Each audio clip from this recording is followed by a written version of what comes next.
Let's start with the Commanders offense here. Take a look at the Eagles secondary rankings. All right.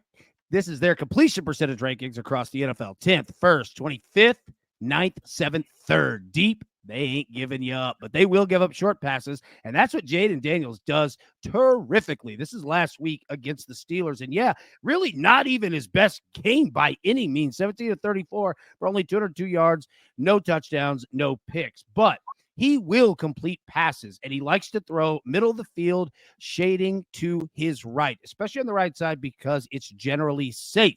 Now, if you flip it over here, we don't have quadrants because he's a rookie. But look at these numbers down here. This is this season, 101 passing rating, almost 69% completion percentage. He's thrown for 2,100 yards and only 2 interceptions to 9 touchdowns. Our man can go, and he can use his legs as well. Where he's going to get into trouble, middle of the field deep, middle of the field intermediate, and deep right, just because this Eagles secondary is for real. And they are, again, top 5 rushing defense in the NFL. If they make you one-sided, it is trouble. But flip it over here to his potential game scripts. Pass attempts likely going to be up. All right. What I mean by this is this. They have to come out immediately firing and get up on the Eagles. On the road, that fan base going crazy. You have no choice. You have to get points quickly. You cannot let Philadelphia do what they do and not score fast. So look for pass attempts to be up, and especially if they play from behind. Watch the short, right, quick passes. Philly will give those up. They'll allow you to do it because they're not going to really want you to run the football, all right? Philly likes to control the time of possession. 33 minutes on average in the NFL, literally a top 2 in the league. Look for an uptick in screen passes, exotic draws, and QB runs. Keep this thing safe. Do not turn it over. But 4 out of 5 stars to throw a pick. Now let's flip it over to Jalen Hurts and understand this offense. This is last week against Dallas. Look at that. Threw for 202 yards. Exactly the same amount that Jayden Daniels did. 14 of 20. They didn't need him.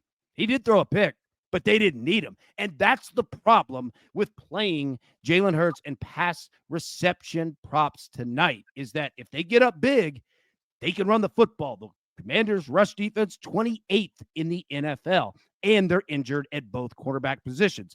Look at the secondary rankings. It's a good pass defense, top 10, but they will give up yardage, and that's going to be the big thing for tonight. Flip it over here. Jalen Hurts, quite frankly, will get into trouble with how aggressive that they want to be. They're playing from behind. He's throwing a pick. He'll throw it deep middle. Look at that. 8.3, 51.5 deep right. All right. Short left. That's a trouble area for him. And then look at short right. Pass gets tipped. Washington's hands on the D line will be up all night to tip it. The same thing that we saw just the other night, okay? That is how they want to get down. Flip it over to his game scripts here because early rush attempt test. Here's the game. Washington has to decide, are you bringing everybody up to stop the run, or are you bringing everybody back to stop Jalen Hurts in the pass? All right? Philly's going to test that out. Watch them early to run the ball, throw it deep. Run the ball, throw it deep to see where the hell you are. If the run D sells out, pass it all night on these fools. Deep attempts, gonna be up. And if the defense is neutral, no man's land, run the ball all night long. That's why it's only 3 stars for Jalen to throw a pick, because they might really need him or they might not need him at all.